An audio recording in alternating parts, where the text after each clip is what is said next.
Bonsoir à toutes et à tous. C'est toujours un plaisir de vous informer sur Ventebef Info. Voici les faits saillants de l'actualité. Le volontariat pour le développement d'Haïti, VDH, a présenté ce mardi un atelier de présentation sur l'évaluation de la présence et la position des jeunes et des femmes dans les précédents processus électoraux à Pétionville, en présence de l'ambassadeur de l'Union européenne, Stefano Gatto, et plusieurs membres du Conseil électoral provisoire. Cet atelier, qui s'inscrit dans le cadre du projet OSC Haïti pour co-réélection pro-Saké, réalisé par le consortium VDH Clé, bénéficie le support financier de l'Union européenne. Les représentants de cet atelier ont retracé le parcours des femmes dans la société haïtienne et dans la vie politique, où des avancées significatives ont été faites. Cependant, il reste beaucoup de travail à faire, insiste-t-il, se référant à la présence d'une seule femme au Conseil présidentiel de transition à titre d'observatrice.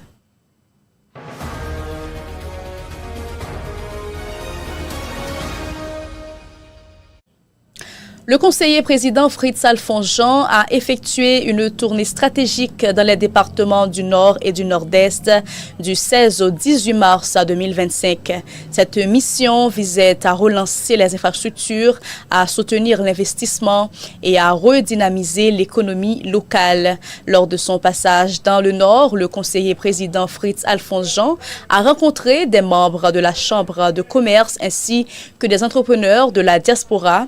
Les échanges ont notamment porté sur le réaménagement de l'aéroport international du Cap-Haïtien, un levier essentiel pour dynamiser le tourisme et renforcer les échanges commerciaux.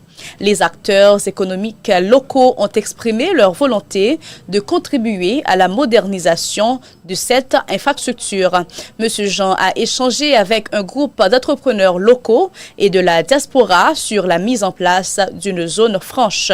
Ce projet, encore en attente d'autorisation, vise à stimuler l'industrialisation et à favoriser la création d'emplois dans le Nord-Est.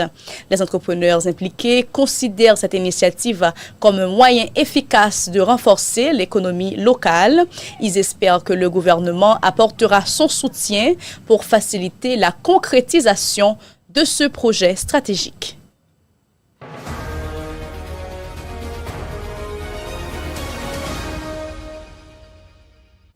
Autre information, l'ONU dément s'opposer à l'utilisation de drones explosifs contre les gangs armés.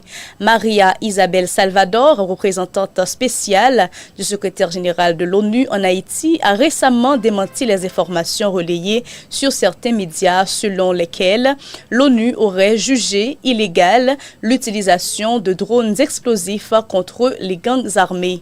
Madame Salvador a réaffirmé le soutien de l'ONU aux autorités haïtiennes dans leur lutte contre la violence. En ce sens, Maria Isabel Salvador a souligné que l'ONU n'a pas exprimé d'opposition à l'utilisation de drones explosifs, tout en insistant sur l'importance de respecter les cadres légaux et les droits humains dans toute opération de sécurité. Cette planification intervient dans un contexte où les gangs armés continuent de semer la terreur parmi la population civile. Par ailleurs, le ministère haïtien de la Justice est encouragé à désigner officiellement les gangs armés comme des organisations terroristes. Une telle classification, justifiée par les actes de violence perpétrés contre les civils, permettrait de renforcer les mesures légales et opérationnelles pour combattre ces groupes criminels.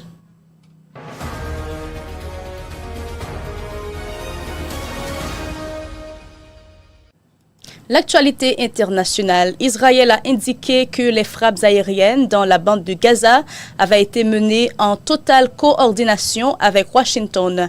Ces frappes d'une ampleur sans précédent depuis l'entrée en vigueur de la trêve le 19 janvier ont fait plusieurs centaines de morts à Gaza de la nuit de lundi à mardi. Alors que Benjamin Netanyahou justifie ses raids par le refus répété de libérer nos otages, le Hamas accuse Israël de reprendre la guerre.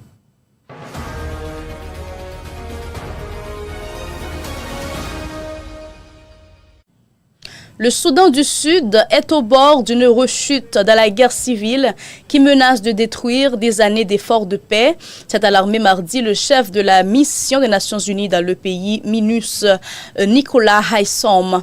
Le comité de Nazir dans l'état du Haut-Nil est depuis des semaines le théâtre de combat, notamment entre les forces fédérales loyales au président Salva Kiir et une armée blanche, milice accusée par le pouvoir de collaborer avec le premier vice-président Riek Machar, un ancien rebelle. Merci d'avoir suivi ce bulletin. Bonne suite de programmes sur VBI. Restez fidèles pour la suite de nos programmes.